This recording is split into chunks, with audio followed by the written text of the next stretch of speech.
I've got these DVDs in concert. I don't know if I've shown you guys. I've got Jeff Buckley. I've got that one in concert. I've got Jim Morrison, The Doors in concert on DVD. It's been a while since I've watched them, and this I have not watched yet at all. In excess. Blu-ray. Yeah, I'm going to have to open it up. Hang on a second. Let's open it up. I haven't watched it yet at all. And I should, shouldn't I? Oh, yeah. Oh, it comes with a little booklet inside. Let's see. Booklet. Let's see. Let's open it up. Oh. It's got some pictures as well. And, oh, I'm going to have to read that. Yeah. So that's pretty cool. I've got all of his albums as well. And now I've got a DVD of one of the most craziest concerts he's ever done. Yeah, we filled out a whole stadium plus more. Yeah, so I should watch it.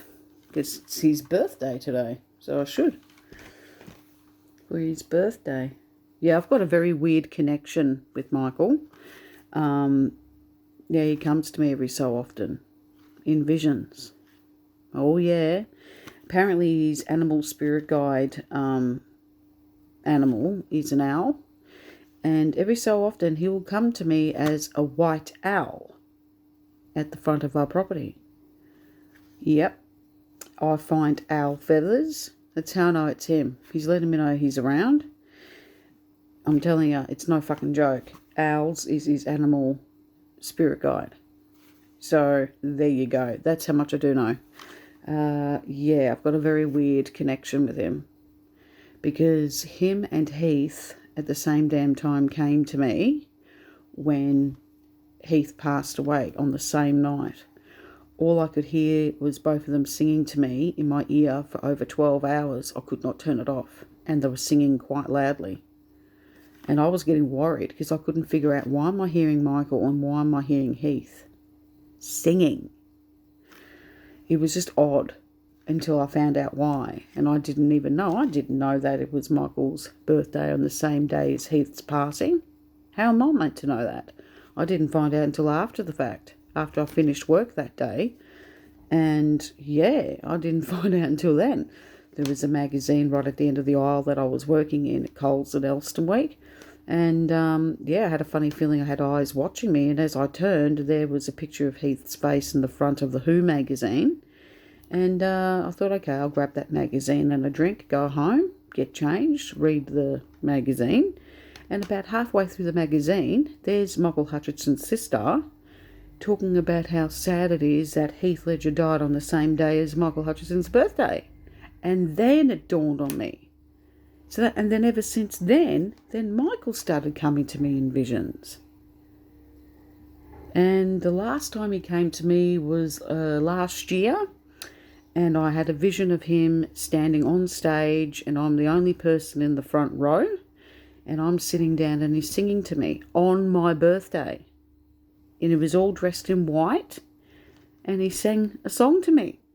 And when I woke up, I started crying because I thought, how sweet is that? That was so sweet. I kept that private. I didn't want to tell anyone because I know people out there think I'm crazy and I really don't give a shit. But I feel comfortable in telling you guys today. But every so often he will come to me every couple of years. Yeah, I'm just being brutally raw, real and honest with you guys.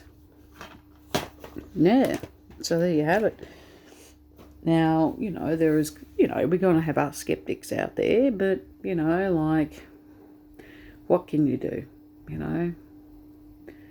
and my dad predicted Heath's passing together at the same damn time. We both knew something bad was going to happen to him and there was nothing that we could do to stop it. And that's the reality.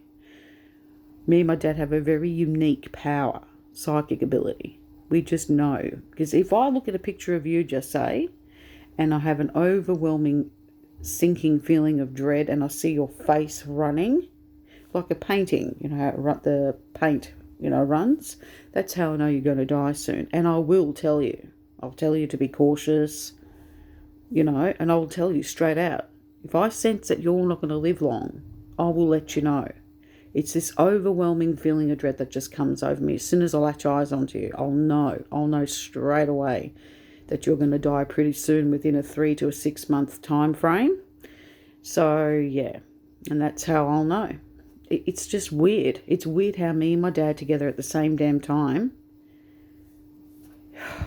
Unbelievable. I'll never forget that day. We're sitting there. I'm in my dad's room at the old house in Elsternwick. We're sitting there and we're watching the Oprah Winfrey show, and they had the whole cast of Brokeback Mountain there, including the director of the movie, okay?